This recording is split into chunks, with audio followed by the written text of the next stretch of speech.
வரும் புதன்கிழமை நெருங்கிய நண்பரான இந்தியாவினுடைய பிரதமர் நரேந்திர மோடி இஸ்ரேலுக்கு வருகை தர இருக்கான். பிள்ளையையும் கிள்ளி தொட்டிலையும் மாற்ற அப்படின்னு சொல்லுவாங்களே, அதுதான் இஸ்ரேல். ஈரானினுடைய ஆட்சியை மாற்றுவதுதான் அமெரிக்காவின் தாக்குதலினுடைய முக்கிய இலக்காக இருக்கு. அதையும் நாங்க அடைவோம் அப்படின்னு சொல்லி, நாங்கள் ஈரானியர்கள் ஒரு பொழுதும் நாங்கள் சரணடைய மாட்டோம். சரணடைதல் அப்படி என்பது ஈரானிய இரத்தத்தில் ஒரு பொழுதும் கிடையாது அப்படி என்று சொல்லி, ஈரானுக்கிட்ட இருக்கிற அப்படிங்கிறத விட உலகத்துல இருக்கிற போட்கள்ல அதிவேகமாக பயணிக்கக்கூடிய போட் அப்படி என்று சொல்ற ஹைடர் 110 அப்படிங்கிற போர்டை வச்சு ஈரான் ஹொர்முஸ் ஜலசந்தியில சோதனை செஞ்சிருக்காங்க.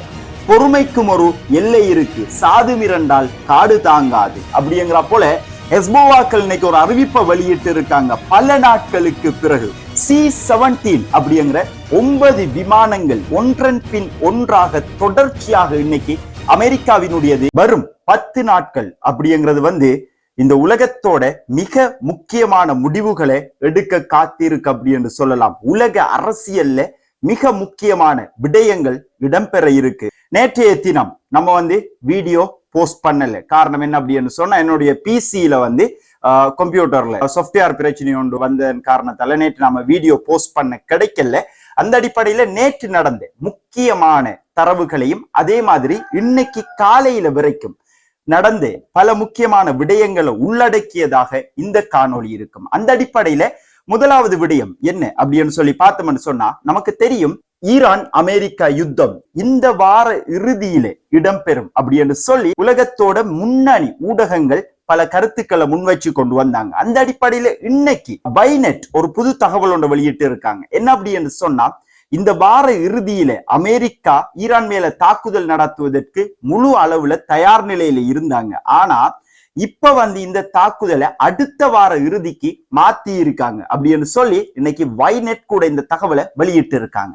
ஏன் அமெரிக்கா இந்த வாரம் நடத்த இருந்த தாக்குதல் அடுத்த வாரம் நடத்த போறோம் அப்படின்னு சொல்லி போஸ்ட்போன் பண்ணிருக்காங்க அப்படின்னு சொன்னா, ஈரான் அமெரிக்கா பேச்சுவார்த்தையில மத்தியஸ்தம் வகிச்சு கொண்டிருக்கிற நாடு ஓமான். அந்த அடிப்படையில ஓமானினுடைய வெளிவிவகாரத்துறை அமைச்சர் ஒரு முக்கியமான கருத்தொன்றை வெளியிட்டு இருந்தார். என்ன அப்படின்னு சொன்னா, ஈரான் அமெரிக்கா 3ஆம் கட்ட பேச்சுவார்த்தை வரும் வியாழக்கிழமை, அதாவது 26ஆம் தேதி ஜெனீவாவில் இடம்பெறும் அப்படின்னு சொல்லியிருந்தார். சோ இந்த வாரம் அமெரிக்கா நடத்த இருந்த தாக்குதலை ஏன் அடுத்த வாரம் மாத்தி இருக்காங்க அப்படிங்கிறது இதுல இருந்து உங்களுக்கு தெரிய வரும் அப்படின்னு சொல்லி நான் நினைக்கிறேன். அந்த அடிப்படையில வரும் வாரம் வியாழக்கிழமை ஈரான் அமெரிக்கா ஆகிய இந்த 2 நாடுகளுக்கு இடையிலான இறுதி பேச்சுவார்த்தை இடம்பெற இருக்கு. இந்த நேரத்துல ஈரானினுடைய பாலிஸ்டிக் மிசைல்களை கட்டுப்படுத்துவதற்குரிய திட்டங்கள் அடங்கின ஒரு ஃபைல் ஒன்றை ஓமானிய மத்தியஸ்தர்களுக்கிட்ட அமெரிக்கா கொடுத்து இந்த ஃபைலை ஈரானுக்கிட்ட கொடுங்க அப்படின்னு சொல்லியிருக்காங்க. அந்த அடிப்படையில ஓமானிய மத்தியஸ்தர்கள் இந்த ஃபைலை ஈரானினுடைய வெளிவிவகாரத்துறை அமைச்சர் அப்பாஸ் ஆராய்ச்சி கிட்ட கொடுத்திருக்காங்க. இந்த ஃபைலை ஈரானிய வெளிவிவகாரத்துறை அமைச்சர் திறந்து கூட பார்க்காம மீண்டும் ஓமானிய மத்தியஸ்தர்களுக்கிட்ட கொடுத்து இதை அமெரிக்காவுக்கிட்டே நீங்க ஒப்படைங்க அப்படின்னு சொல்லி அப்பாஸ் ஆராய்ச்சி சொல்லியிருக்கார். அந்த அடிப்படையில இதுல இருந்து நாம பார்த்தோம் என்ன அப்படின்னு சொன்னா, இப்ப ஈரானை பொறுத்த வரைக்கும் அவங்க ஒரு கோட்பாட்டோட அப்படியே இருக்காங்க. அதாவது பாலிஸ்டிக் மிசைல் சம்பந்தப்பட்ட எந்த ஒரு பேச்சுவார்த்தைக்கும் இடமே கிடையாது, நியூக்ளியர் சம்பந்தப்பட்ட பேச்சுவார்த்தைக்கு மட்டும்தான் நாங்க இருக்கோம் அப்படிங்கிற மாதிரி ஈரான் ஒத்த பிடியில தொடர்ச்சியாக நின்று கொண்டிருக்காங்க அப்படி என்று சொல்லலாம். இதுக்கு அப்படியே நேர்மாற்றமாக அமெரிக்காவினுடைய ஜனாதிபதி டொனால்ட் ட்ரம்ப் இந்த பேச்சுவார்த்தை சம்பந்தமா என்ன விடயம் சொல்லியிருக்கார் அப்படி என்று சொன்னா, இந்த பேச்சுவார்த்தை அப்படிங்கிற அடுத்த கட்டத்துக்கு போகணும் அப்படி என்று சொன்னா ஈரான் அணு ஆயுதத்தை மொத்தமாக இடை நிறுத்தணும்.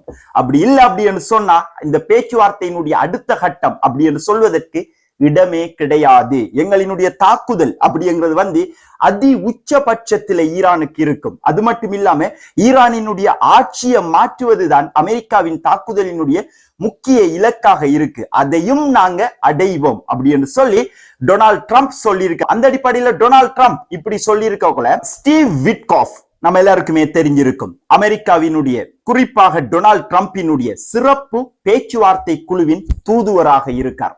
இவர்தான் அமெரிக்காவினுடைய பேச்சுவார்த்தை குழுவை தலைமை தாங்குபவராக இருக்கார். இவர் ஃபாக்ஸ் நியூஸுக்கு ஒரு பேட்டி ஒன்று அளிக்க சில தகவல்களை சொல்லியிருந்தார். என்ன அப்படி என்று சொன்னா, இவ்வளவு ஆயுத பலங்களை அமெரிக்கா மத்திய கிழக்குல குவிச்சும் உலகத்துல எந்த ஒரு இடங்களையும் உலக வரலாற்றுல இப்படி ஒரு ஆயுத குவிப்பு ஒரு இடத்துல நடந்திருக்குமா அப்படின்னு சொல்லி கேட்டா கேள்விக்குறியாக இருக்கு இன்னைக்கு வரைக்கும் அப்படின்னு சொல்லலாம். கடந்த கால வரலாறுகளை நாம் எடுத்து பார்க்க போல அந்த அடிப்படையில் அமெரிக்காவினுடைய முழு பலமும் ஈரானுக்கு எதிராக இருக்கு. இந்த நேரங்கள்ல இதுவரைக்கும் ஈரான் ஏன் இன்னும் சரணடையல அப்படிங்கிற கேள்வி நமக்கு மட்டுமில்ல ஸ்டீவ் விட்காஃபுக்கும் வந்திருக்கு, அமெரிக்காவுக்கும் வந்திருக்கு அப்படின்னு சொல்லலாம். இத ஏன் இன்னும் டொனால்ட் ட்ரம்ப் உணரல அப்படிங்கிறத அவர் சொல்லி இருக்கார். அந்த அடிப்படையில ஸ்டீவ் விட்காஃப் இப்படி சொல்லி இருக்கவங்கள அடுத்த கட்டமாக பார்த்தோம் என்ன அப்படின்னு சொன்னா அப்பாஸ் ஆராய்ச்சி ஈரானினுடைய பேச்சுவார்த்தை குழு தலைமை தாங்குவார். இவர் வந்து சொல்லி இருக்கார் என்ன அப்படின்னு சொன்னா ஈரான் ஏன் சரணடையல அப்படிங்கிற கேள்வி பலருக்கும் இருக்கு. அந்த கேள்விக்குரிய விடையை காணுவதற்கு நாங்களும் தயாராக இருக்கோம். நாங்க ஏன் இன்னும் சரணடையல அப்படின்னு சொல்லி பலர் கேட்டுக்கொண்டு இருக்காங்க. அதுக்கு ஒரே ஒரு காரணம் தான் என்ன அப்படின்னு சொன்னா நாங்கள் ஈரானியர்கள் ஒரு பொழுதும் நாங்கள் சரணடைய மாட்டோம். சரணடைதல் அப்படி என்பது ஈரானிய இரத்தத்தில் ஒரு பொழுதும் கிடையாது அப்படி என்று சொல்லி இந்த பேச்சுவார்த்தை அறிவிக்கப்பட்டதன் பின்னர் அப்பாஸ் ஆராய்ச்சி இந்த கருத்தை பதிவு செஞ்சிருக்கார் அப்படி என்று சொல்லலாம். இதுல இருந்து நாம சில விஷயங்களை தெரிஞ்சு கொள்ளலாம். என்ன அப்படின்னு சொன்னா ஈரான் ஏதோ ஒரு திட்டத்தை தெளிவா வகுத்து வச்சிருக்காங்க. யுத்தம் ஏற்பட்டால் அப்பாஸ் ஆராய்ச்சி இப்படி சொல்லி இருக்க கொல, அதே போன்று ஸ்டீவ் விட்காஃப் இப்படி சொல்லி இருக்க கொல, அதே போன்று டொனால்ட் ட்ரம்ப் இந்த பேச்சுவார்த்தை சம்பந்தமாக இவர்கள் எல்லாரும் இப்படி சொல்லிக் கொண்டு இருக்கும் பொழுது ஈரான் ஹொர்முஸ் ஜலசந்தியில தொடர்ச்சியான ராணுவ பயிற்சிகளை செஞ்சு கொண்டு வராங்க. அந்த அடிப்படையில ஈரானுக்கிட்ட இருக்கிற அப்படிங்கிறத விட உலகத்துல இருக்கிற போட்கள்ல அதிவேகமாக பயணிக்கக்கூடிய போட் அப்படின்னு சொல்ற ஹைடர் 110 அப்படிங்கிற போர்டை வச்சு ஈரான் ஹொர்முஸ் ஜலசந்தியில சோதனை செஞ்சிருக்காங்க. இந்த போர்டை பொறுத்த வரைக்கும் 110 நாட்ஸ் வேகத்துல செல்லக்கூடியது, அதாவது 110 கடல் மைல் வேகத்துல செல்லக்கூடியது. அதை வந்து கிலோமீட்டருக்கு நம்ம மாத்தி பார்த்தோம் அப்படின்னு சொன்னா 110 நாட்ஸ் அப்படிங்கிறது வந்து சராசரியாக 204 கிலோமீட்டர் வேகத்துல செல்லக்கூடிய அளவுக்கு இந்த போட் ஈரானுக்கிட்ட இருக்கு. இந்த போர்டை ஈரான் சோதனை செஞ்சிருக்காங்க இன்னைக்கு அப்படிங்கிறதும் இன்னைக்கு ஈரானிய தரப்புல இருந்து அவங்களுடைய ராணுவ நடவடிக்கைகள் சம்பந்தமாக வெளிவந்திருக்கிற விடயம் அப்படின்னு சொல்லலாம். அந்த அடிப்படையில ஈரானை பொறுத்த வரைக்கும் ராணுவ கட்டமைப்பு செய்யறாங்களோ இல்லையோ செய்யல, ஆனா தொடர்ச்சியாக ஹொர்முஸ் ஜலசந்தியில ராணுவ சோதனைகளை செஞ்சு கொண்டு இருக்காங்க. இதே நேரங்கள்ல வந்து அமெரிக்கா ஒவ்வொரு நாளும் தொடர்ச்சியாக ராணுவ தளவாடங்களை மத்திய கிழக்குக்கு கொண்டு வந்து கொண்டு இருக்காங்க. அந்த அடிப்படையில C-17 அப்படிங்கிற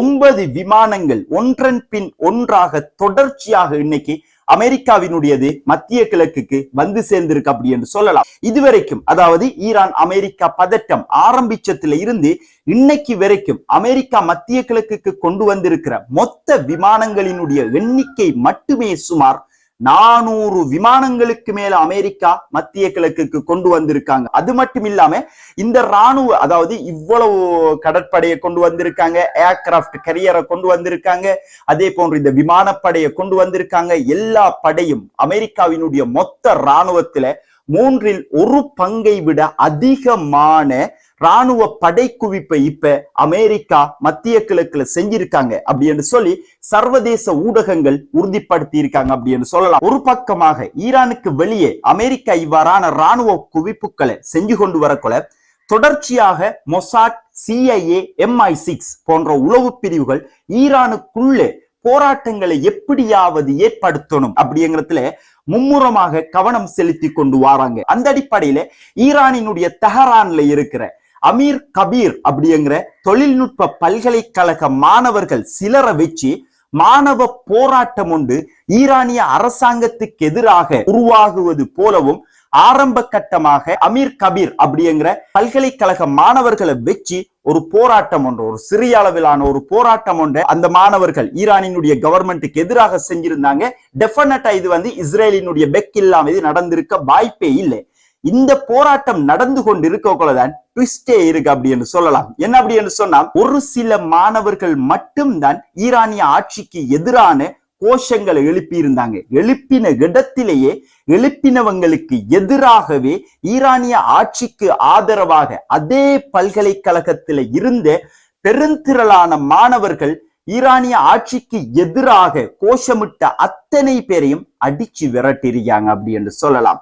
அது மட்டும் இல்லாம ஈரானிய ஆட்சிக்கு ஆதரவான போராட்டம் ஈரான்ல இருக்கிற மொத்த பல்கலைக்கழகத்துக்கு விரிவடைஞ்சி எல்லா பல்கலைக்கழக மாணவர்களும் ஈரானிய ஆட்சிக்கு ஆதரவாக முன்வந்திருக்காங்க அப்படின்னு சொல்லலாம். அந்த அடிப்படையில மீண்டும் ஒரு முறை ஜியோனிஸ்டுகள் ஈரானினுடைய ஆட்சி கவிழ்ப்பை மக்கள் புரட்சியை வச்சு மேற்கொண்ட நடவடிக்கை தோல்வி அடைஞ்சிருக்கு, படுதோல்வி அடைஞ்சிருக்கு அப்படின்னு சொல்லலாம். அந்த அடிப்படையில ஈரானினுடைய விவகாரங்கள் இப்படி இருக்கக்குள்ள இவ்வளவு பிரச்சனை எல்லாத்துக்குமே காரணம் பிள்ளையையும் கிள்ளி தொட்டிலையும் மாற்ற அப்படின்னு சொல்லுவாங்களே, அதுதான் இஸ்ரேல். அந்த அடிப்படையில் பிரதமர் பெஞ்சமின் நெத்தன்யாகு முக்கியமான கருத்தொண்டை வெளியிட்டு இருக்கார். என்ன அப்படின்னு சொன்னா, தீவிர ஷியா பிரிவுக்கு எதிராகவும் தீவிர ஷன்னி பிரிவுக்கு எதிராகவும் உலகம் ஒரு அலையன்ஸை உருவாக்கணும், அதாவது ஒரு கூட்டணியை உருவாக்கணும். அதை இஸ்ரேல் இப்ப செய்ய போகுது. அந்த கூட்டணியில இருக்கிற நாடுகள் என்னென்ன அப்படின்னு சொல்லி பார்த்தோம்னா, இந்தியா, கிரீஸ்,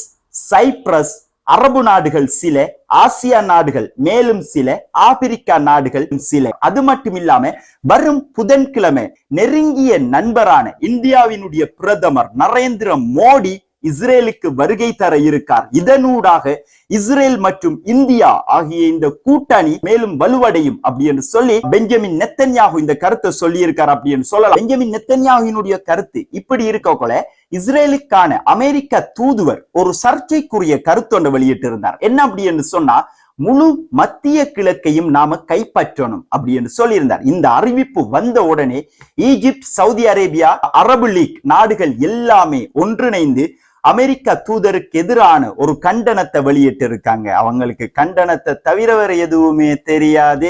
அந்த அடிப்படையில் அவங்க ஒரு கண்டனத்தை வெளியிட்டு இருக்காங்க அப்படின்னு சொல்லலாம். இப்ப அமெரிக்கா தூதரனுடைய கருத்தை நாம சாதாரணமாக எடுக்க முடியாது.